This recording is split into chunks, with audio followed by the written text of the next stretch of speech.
नंगा नाच नचावेला ये हम बहन बेटी का नंगा नाच नचावे खातिर कोई पाकिस्तान से नहीं आवेला, कोई दूसरे देश से नहीं आवेला। ये देश के लोग ही हम बहन बेटी के बदनाम करेगा। हम बहन बेटी के जिंदगी कैसन बा, माता बहन बैठल बानी, एक नारी के जिंदगी कैसन होला। हमनों में कमी बा, हमन में भी कभी बहुला कहते कि ना हमन के एकदम साफ सुथरा है जा। कहीं कहीं माता बहन लोग पहनावा ऐसा पहने लाना लोग जान जाए कि हाँ इस संस्कारी घर के बहू लगत ही, अच्छा खानदान के बहू ही। घूंघट में लोग रहेला, पर्दा में रहेला, अपने पूरे मांग में सिंदूर लोग लगावेला, तो ओके लोग कहेला पतिव्रता ही। जानत हुआ औरी मेहरारू का करेली भैया, औरी मेहरारू जानत हुआ लोग का करेली, तनी संबंधिया में सिंदूर लगाई है और जींस टी शर्ट पहनी है। देखे वाला कहिए कि भैया कर बियाह भइल हो कि ना भइल हो, ना भाई कुंवार लगत हिय।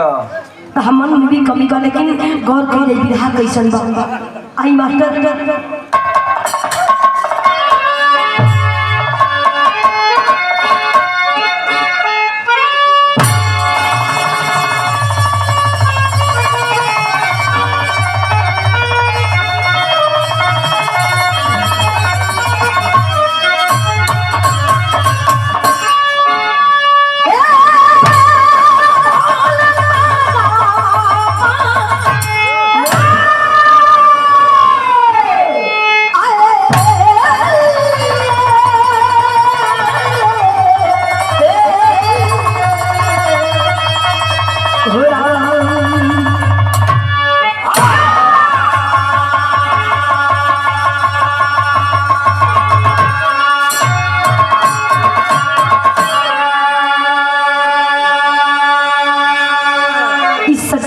कहानी बा, कोनो काल्पनिक नहीं के, तनी गौर कर जाई भूमिका से कहे कैसे ही सही।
के बाजार में जब तो कोठे पे ठुमका लगाती है बेटी। काम बहन बेटी के जिंदगी बा, कहानी ऊंची ऊंची लाइन कभी जो लिखे बाटे गजल के लाइन हम मास्टर गजल के लाइन कौन बा।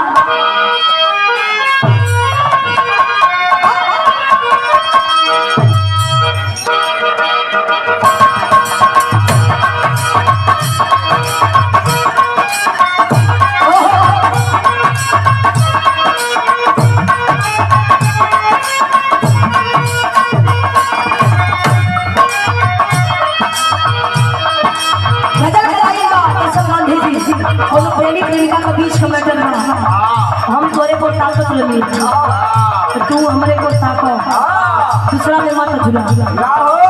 आँख में वाले हमारे समय तक यह ना हमके ताक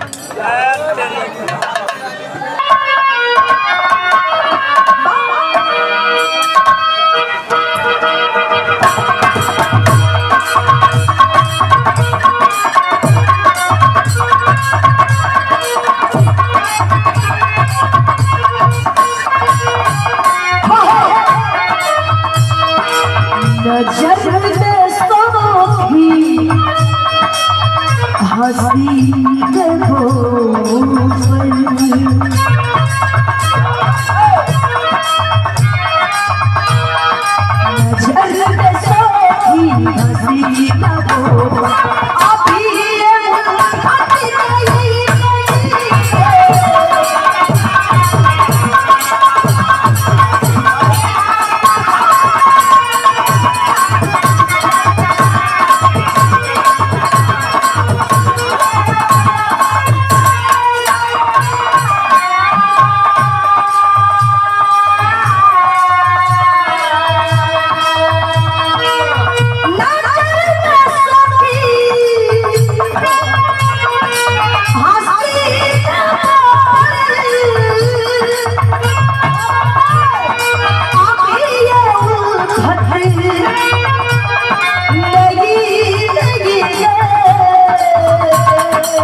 कैसे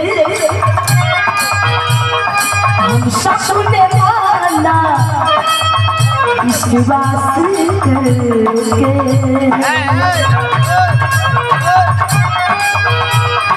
हम सपने वाला विश्वास करके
लक्ष्मी यादव जी रामनगर मिर्जापुर धीरज यादव धीरज जी हारमोनियम वादक बहुत बहुत धन्यवाद नमस्ते प्रणाम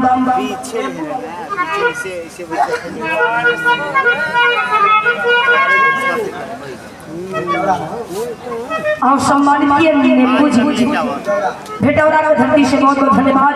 कहानियां पता नहीं गौर कर जाई हम सब ने माना विश्वास करके वो तो हकीकत नहीं है कौन गया है किसने है देखा जन्नत नहीं है कहल जाना ए भैया कहल जाना कि जहाँ विश्वास बा वही विश्वास बा।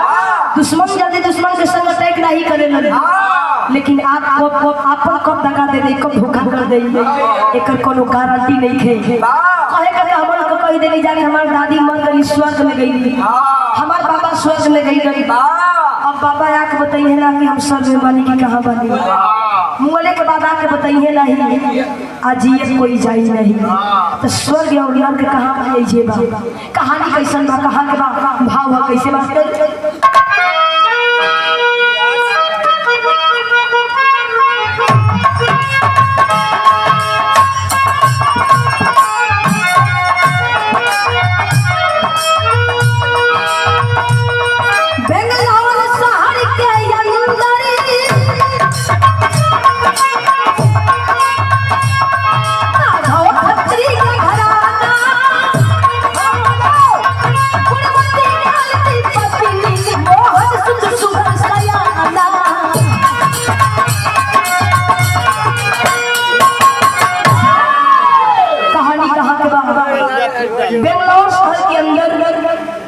एक परिवार, छोटा सा परिवार जेकर नाम माधव खत्री बतावल गई, पत्नी के नाम मालती बतावल गई। माली के कई बेटवा देले बेटवा के नाम मोहन बतावल गई। मई बाबू के इकलौता सहारा बड़ी होनहार रहन ह। वही बेंगलोर शहर के अंदर एक प्राइवेट कंपनी में काम करत रहन। समैया जब धीरे धीरे बीतल त भई का कहे के पड़ल,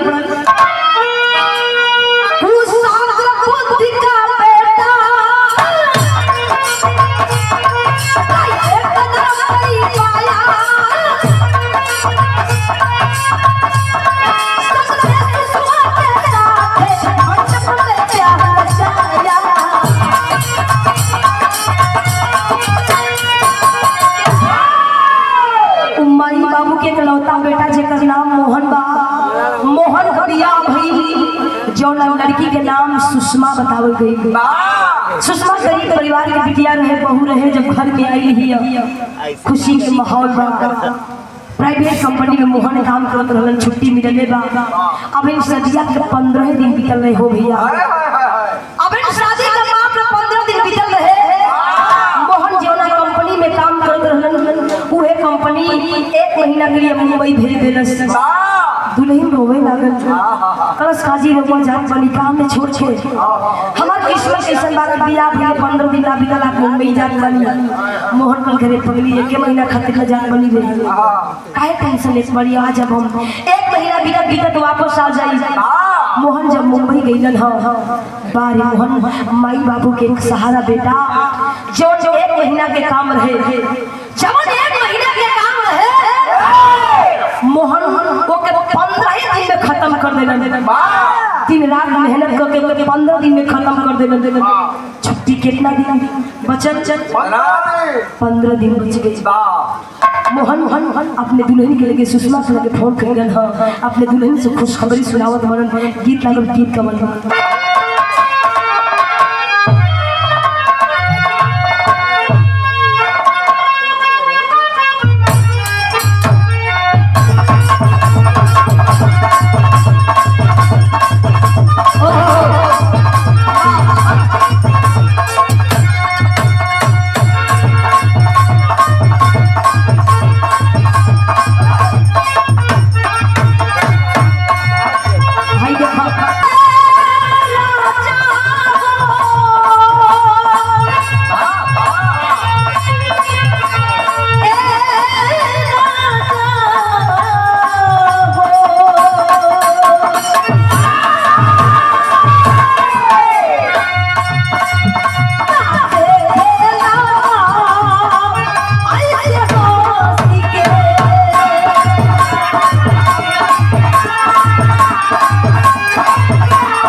सुषमा से कहलन का कहलन का सोचे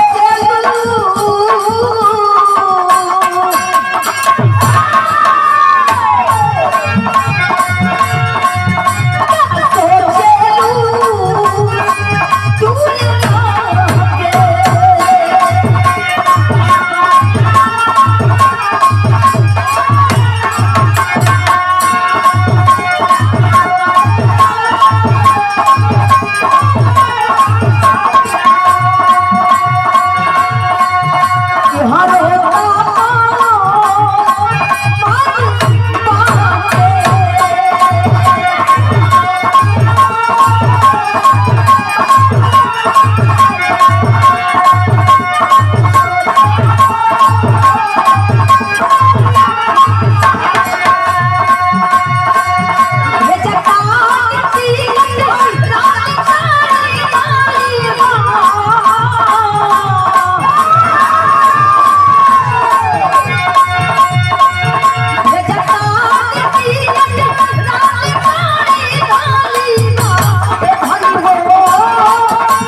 ए धनी हो खैले पीले का इंतजाम करी। 15 दिन में खत्म कर देली। हम 15 दिन का छुट्टी बचा ले बनी। ए सुषमा तू मुंबई आ जाती तो दोनों जना घूम लेती, हम लोग जीवन मान हो जाए। ए सुषमा हम तेरी मोबाइल पर व्हाट्सएप पर ऑनलाइन टिकट भेजत बानी, काले तो के ट्रेन पकड़े के बाद ऑनलाइन टिकट भेज देलन। मोहन जब ट्रेन का टिकट भेज देलन। हां सुषमा ने अपने परिवार के लोगों से कहे लागल, परिवार के लोग माधव खत्री ग्रहण भेज दिया जा मुंबई घूमने तोरे जीवन मान हो जाई। ले गेलन भोर भई बा, ले गेलन अपने बहू के स्टेशन पर ट्रेन में बैठौलन। हां जब ट्रेन लेके चलल मुंबई के तरफ तब विदेशिया के भाव हो कैसे मास्टर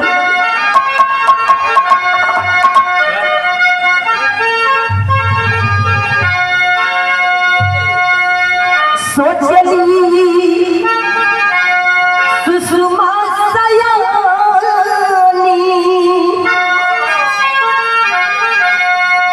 ओ ये मुंबई में दोनों प्राणी कोई जाए जीवानी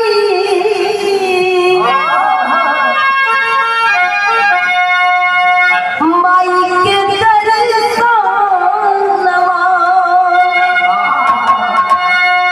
इंडिया में बैठ के सुषमा सोचल दिया, अपने सीट पर बैठ के मोबाइल चलावत दिया। अब मनवा में सोचल बात की जाई ना तो अपने सबसे पहले अपने सैया के लेके जाए जीवदानी मंदिर पर माई का दर्शन कर। आखिर अब आगे का हो जाए के नहीं मालूम। उसी ही ट्रेन में उसी ही बोगी में एक बहुत खूबसूरत नौजवान आकर के उसी बोगी में आकर के बैठा, सामने वाली सीट पर आकर के बैठा। वो भी अपना मोबाइल चला रहा है, सुषमा भी अपनी मोबाइल चला रही है। कुछ दूर जाते जाते और नौजवान बोला कि हेलो मैडम कहाँ तक जाएंगे, कहाँ जाना है, आपके साथ कोई नहीं है, आप अकेली है? सुषमा बोली हाँ सर मैं तो अकेली हूँ। बोला कि कोई टेंशन की बात नहीं, हम आपके साथ है, कोई चिंता की बात नहीं है। अब बात विचार हुए लगल तो भाई क्या कहे पड़े होवे लागल बात धीरे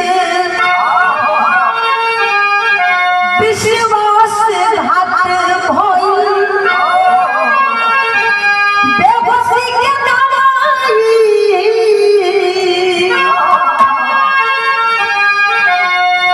सुहाया बेईमानवा। और नौजवान वो पापी और बेईमान सुषमा को देख करके ललायित हो गया कि वाह इतनी खूबसूरत लड़की अपने जिंदगी में आज तक नहीं देखा था। सुषमा को फिदा हो गया वो नौजवान। सुषमा को कई बार चाय पिलाया, आखिरी बार चाय पिलाया भैया। सुषमा उसके विश्वास पर चाय पी करके सो गई। और नौजवान कुछ दूर तक गया, देखा कि वो लड़की सो गई है, बोल नहीं रही है। अब तक कैलाश का कहे के पड़ल गणतव्य स्टेशन से अरे पहिले उतारी थी हलस कोहे टैक्सी वाला से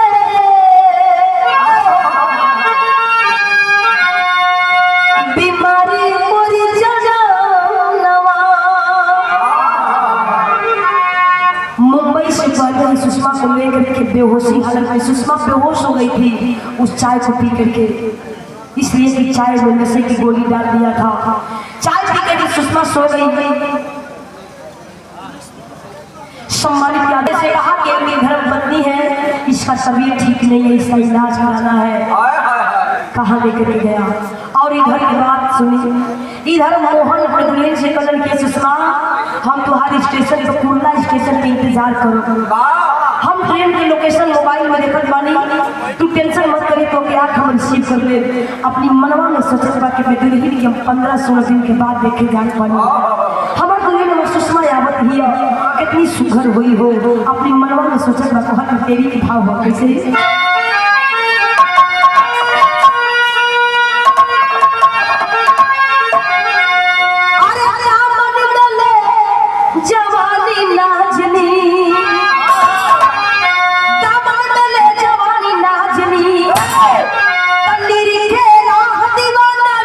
रूप की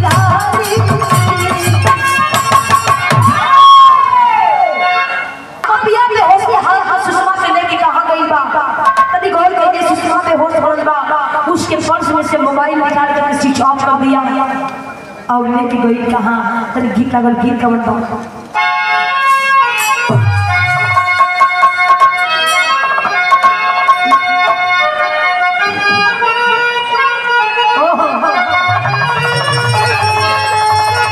गीत से बढ़िया भाव भाव ये निकलन हो कहाँ लेके गई बा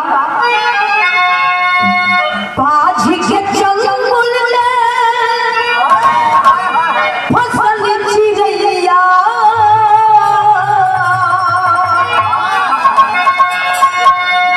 बाजी के जंगल में अरे फसल चिड़ैया कैया सैया के हाथे हो कैया सैया के हाथे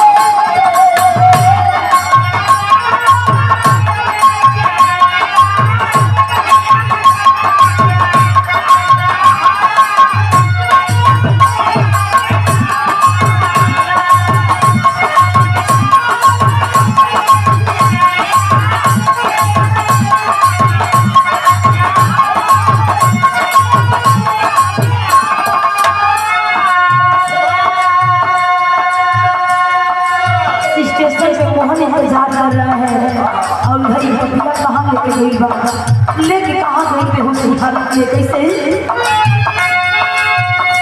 बेसिया के घरे पे 40,000 में ले गया एक बहुत बड़ा कोठा जिस कोठे की मालकिन चंपाबाई थी ले गया चंपाबाई की कोठे पर 40,000 में सुषमा को सौदा कर दिया और वो चंपाबाई सुषमा के साथ कैसा व्यवहार करती है कैसे सुषमा को लगाई चंपा के हक के व्यापार में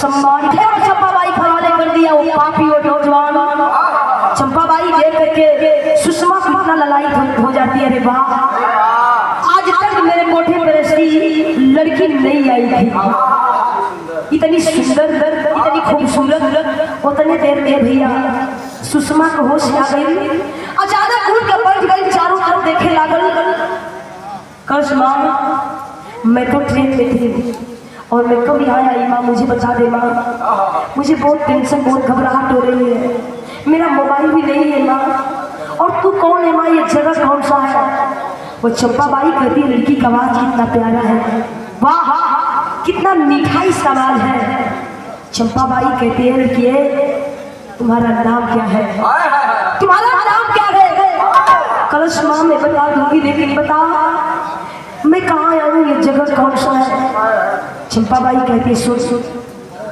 तुझे नहीं पता तू कहाँ आई है कलश नहीं माँ वो चंपाबाई कहती है तू कहाँ आई है पता है ये कोठा है और तू कोठे पर आई है टूट गई सुषमा पैरों पकड़ी के रोड पकड़ माँ मैं उस खानदान की बेटी नहीं हूँ जो तू समझ नहीं है कलश मैं उस खानदान की बेटी नहीं हूँ जो तू समझ रही है माँ मुझे जाने दे कितना पैसा तुम्हें चाहिए माँ मैं दिलवा दूंगी लेकिन मुझे जाने दे मत जाने देना लेकिन मुझे मेरे पति से बात करवा दे माँ मेरा मोबाइल भी नहीं है मेरे पास वो चंपाबाई कहती है देती है सुन सुन हाथ में धो ले जा खाना खा ले और जानती है कल बहुत बड़ा त्योहार है कल बहुत बड़ा त्योहार है जानती है कौन सा त्योहार है कल श्री कृष्ण जन्माष्टमी है और हर साल इस त्योहार पर बहुत बड़ा इस कोठे पर एक मेरा ग्राहक आता है और हर साल इस त्योहार पर नई लड़की से मुलाकात करता है। सुन मेरी एक लड़की है, मेरा ग्राहक आएगा तुम्हें पा करके मालो माल मुझे मालो माल कर देगा, तुम्हें भी पैसा देगा, मैं भी पैसा देगा, चाहा गोले खाना खा ले। पैरों पकड़ के सुषमा रोवत बा, पैरों पकड़ के सुषमा रोवत बा, सुषमा तू कैसी माँ इतना तू मेरे साथ अन्याय कर रही है। सुषमा पैरों पकड़ के रोवत बा, लेकिन चंपाबाई कहती है कैसे गीत लगल गीत कवर बा।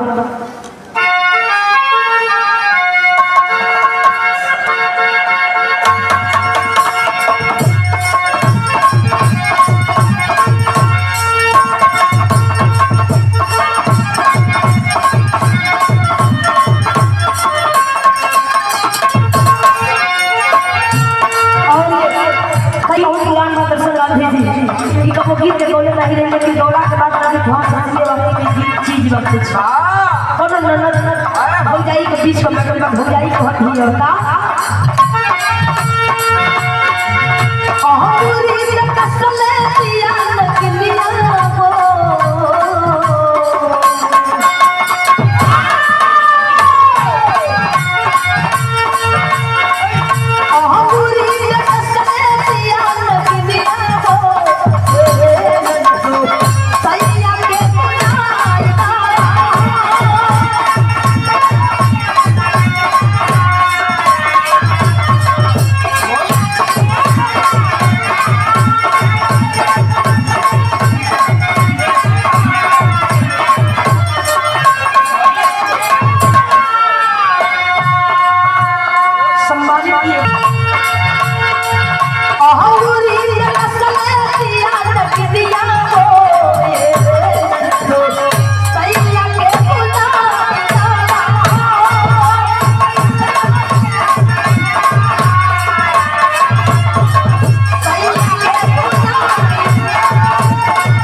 वो चंपाबाई सुषमा को कई बार छापड़ मारती है,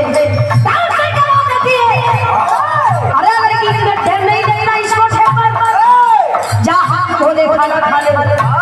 सुषमा जिद करता लेकिन चंपाबाई कह दिया कौन हुए उतर जाई लखनिया वो मस्ती खा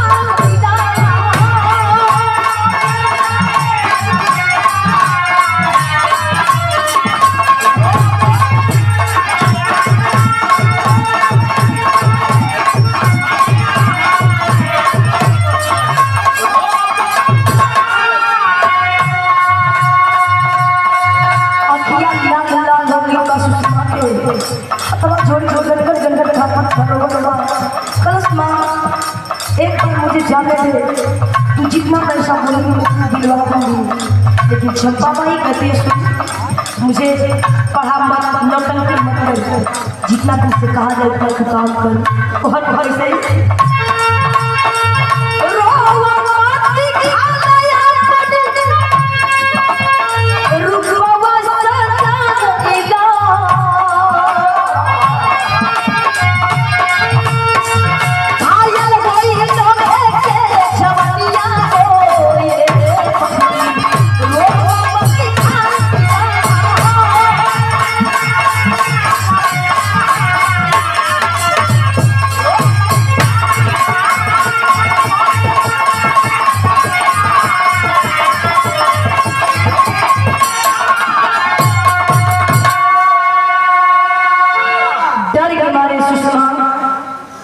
जाकर के हाथ में धो लेती है।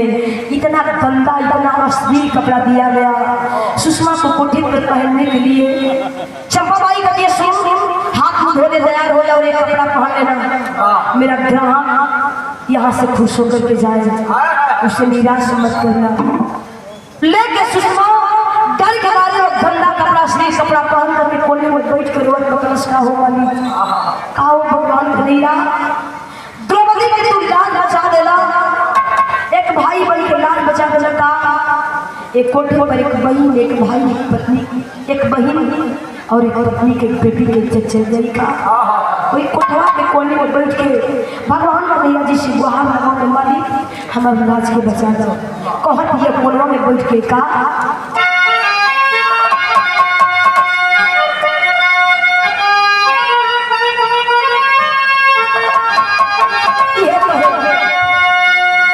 रोवे सुषमा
करती है लड़की बहुत अच्छी लग रही इस कपड़े को। और कल 8:30 बजे रात को मेरा ग्राहक आएगा इस कोठे पर, करीब 8:30-9 बजे तक आ जाएगा।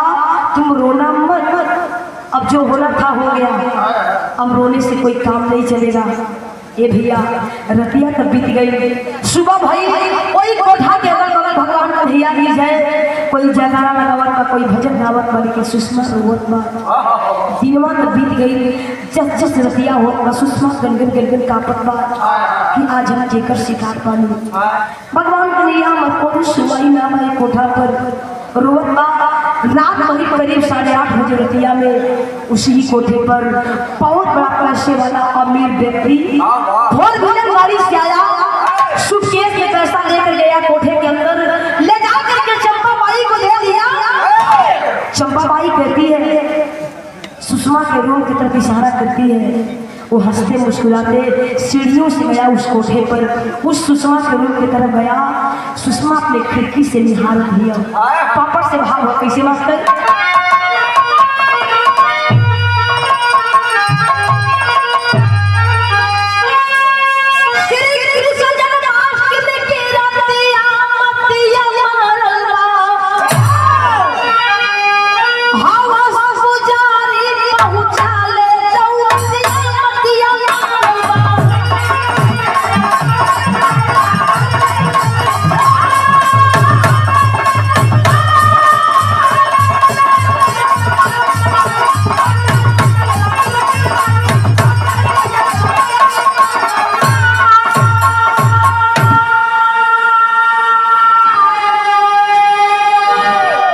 गया कोठे पर। सुषमा निहारती है कोठवा पर से केकर शिकार बनी। यहाँ के बाद छड़ी मोहन अपने दुल्हन के इंतजार में एकदम बावला पड़ के ढूंढत बहो। जब ट्रेन जाके स्टेशन पे जाके खुला स्टेशन पे जाके लगल न, तो पहले तो दौड़ के गया जिस बोगी में बैठी थी, दौड़ के गया सुषमा, ए सुषमा तू किधर है, कहाँ है सुषमा? तुम्हारा मोबाइल की स्विच ऑफ है, फोन लगा रहा है। सुषमा का मोबाइल बंद। गया बोगी में, उस ट्रेन के अंदर गया, हर बोगी में बाला बन के एकदम तलाशा, नहीं मिली। सुषमा निराश हो गया, रोने लगा। गया थाने पर जाकर के कंप्लेन किया, कहा कि साहब मेरी बड़ी पत्नी सुषमा से मिलने मुंबई आ रही थी, न जाने कहाँ उतर गई, इस समय उसका मोबाइल स्विच ऑफ है। साहब बोले बेटा रो मत मत मत, अगर कोई जानकारी मिलेगी तो हम लोग फोन कर देंगे, तुम्हें सूचना हम लोग दे देंगे। निराश हो गए, कल घरे नहीं जाई। अब माई बाबू पास नहीं जाई, कौन मुंह लेके जाई। हमार सुषमा में धोखा देकर दूसरा के संग फरार हो गई। ओके संताई हो गई कि सुषमा में दगा दे दे, धोखा दे दे। लेकिन वही कोठे पर सुषमा लाचार, जब वो कोठे के अंदर वो नौजवान गया, सुषमा ने हार दिया तो कैसे कहे खबर।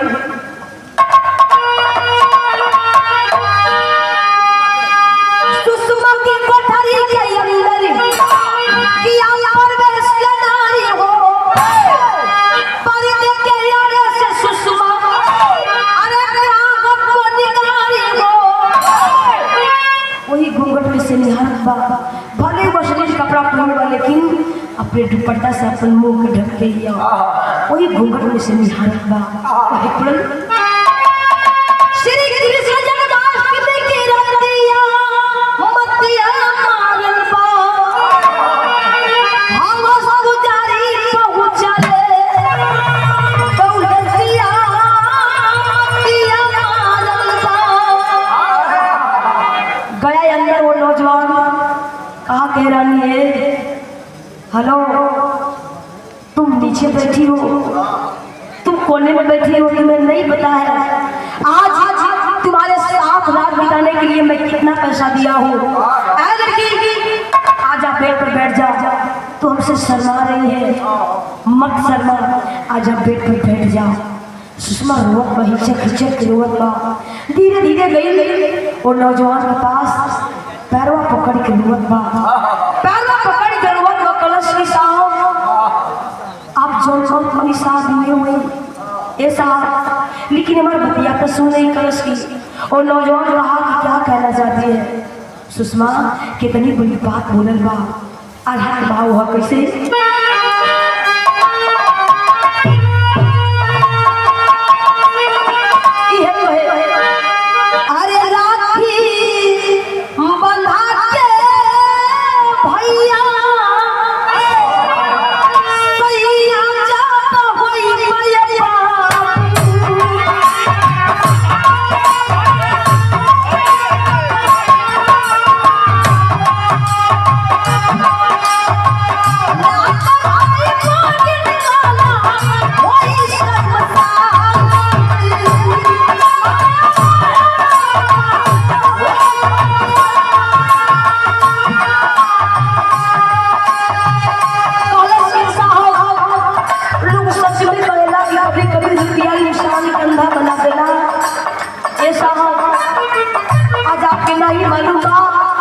एगो रिश्ता पे दागी लग जाएगी और वो रिश्ता से दुनिया विश्वास तोड़ देगी। वो रिश्ता को कभी विश्वास नहीं करी हो साहब, पैरवा पकड़ के रोड बा, डांट के क्या बात की भागलोग जैसी क्या बातें करती जा रही है। आज आगे पर बैठ, जितना तुमसे कहा जाए उतना तू काम कर। और उसके साहब माई बाबू के तो भुला भी रहो साहब, लेकिन काहे वो रिश्ता से भुला दी बा। कहा कि तू कौन है, तू मुझे जानती है। आज जोर जोहर बनी हुई हम कर, आप पैसा दे भाई, पैसा की कीमत हम चुकाई भाई। ऐसा हम एक बार परिचय का आवाज सुन लेंगे और हम आपकी चीरत बनी साहब का सुन।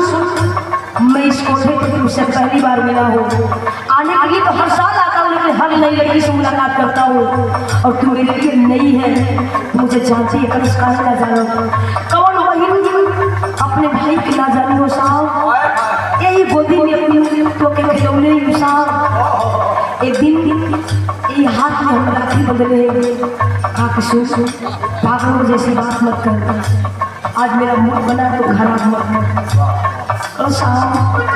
एक बार हम देख लगा कि उनके बारे गया और नौजवान घूंघट हटाया, देखला जनाब बाकी सपना देखत बा। एक तक ने हर तो बाबा कुछ बोलत नहीं थे। सुषमा पकड़ के रोड मार कलश का साबा बोले का पहचानत पकड़ के सुषमा रोड पकड़ सारे रागे तुम्हें बुला के लिए मत, तू छोट भाई बड़े या मुंबई शहर में आके माई बाबू के तो बुला लिया, लेकिन एक भाई भाई के रिश्ता से बुला लिया। हमारे साथ रात बितावे खातिर कोठा पर पैसा देना हो साहब।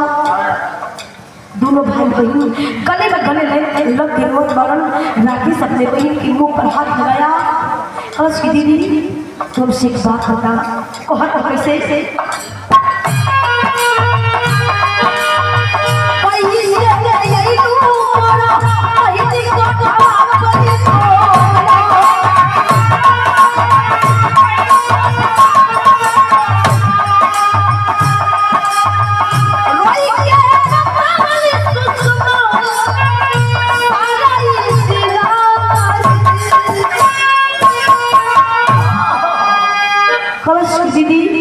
दरवाजा बंद कर लिया, अपन भी आवाज कंट्रोल करके अपने बहन के मुंह पे हाथ लगाया।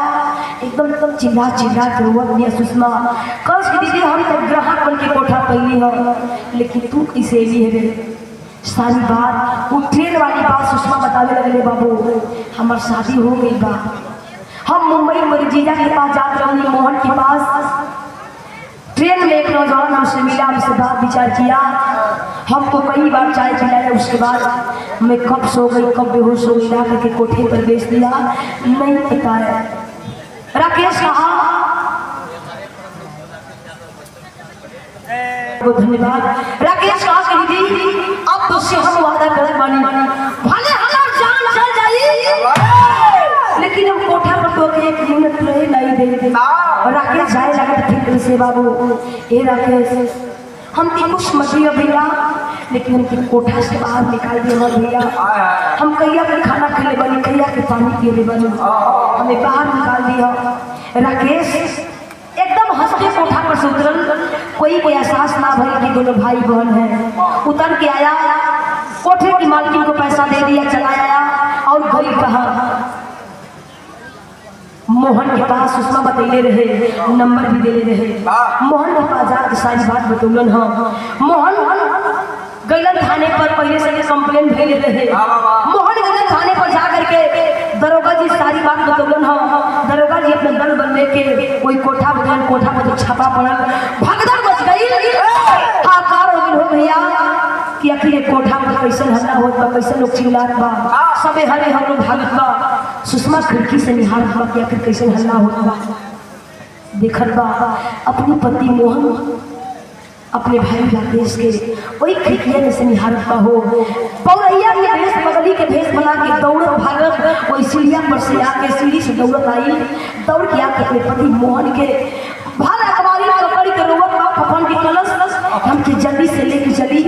अब जब एक मिनट ना रुकब अब जब हम ना रह पाई, हम कोठा पर जैया साई बनी, हम कैया के खाना खिले बनी, कैया के पानी खिले बनी, हमें नहीं मालूम बा। राकेश के अपने बहन के देखे के रोवत बा, मोहन में अपनी पत्नी के गले लगा के रोवत बड़न। लोग कलेजा फट गई, पत्नी प्यार देखे के। मोहन अपने पत्नी के लिए रोवत बड़न की सुषमा हमसे बहुत बड़ा भूल हो गई कि तो अकेले बुला लेनी। और ये हर राकेश रोवत बा कि जमाने के लोग हमें ताना दे कि सारे कि कोठा पर रात बितावे खातिर कैसन भाई बा, कि अपने बहन बता के रात बितावे खातिर कोठा पर पैसा दे। ये समाज में जीना का हमारा कोनो अधिकार नहीं खे। सुषमा कल करे बाबू तो रोवत बारे में तो के नहीं के मालूम है कोठा पर तो हमारे खातिर का चीज बड़ा खड़ी खड़ा हो कैसे।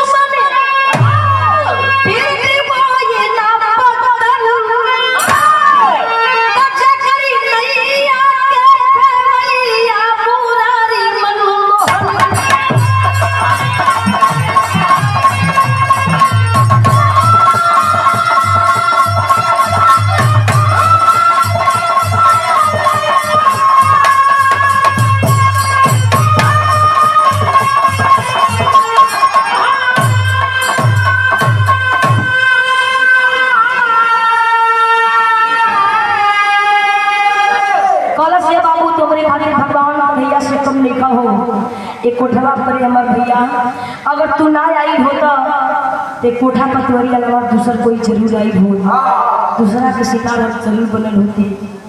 राकेश कौशिक दीदी आज के बाद कसम खात वाली की कोठा पर कबो नहीं आई। हम रुपया पैसा तो भले कमाई लेकिन सम्मान ना कमा पाई। कल से आज के बाद कोठे पर ना आई। जितना निर्दोष लड़की कोठा पर रही सुषमा के चलते बाहर निकल के ली है रोड बड़ी की दीदी आज तोरी चलते कोठा से आजाद हो गई। जा दू वक्त के रोटी के लिए हमन के अपने हाथ के सौदा करते जा। ये कैसन जिंदगी बा हम नारी के, हम नारी के कैसन जिंदगी बा। यह पर जहाँ विश्वास बा वहीं विश्वासघात बा। अगर सुषमा और नौजवान को विश्वास ना कैले हो, चाय ना पिए हो तो कोठा पर ना हो। प्रेम में ऐसी करने की जहाँ विश्वास बा वहीं विश्वासघात बा। दुश्मन यदि अटैक नहीं करें जौन आपन धोखा दे दे जल्दी दुश्मन नहीं दे तो कभी कभी होली का कोई कहा ना सकेला होली तो हो के रहे। आखिरी भाव कहे कोई कैसे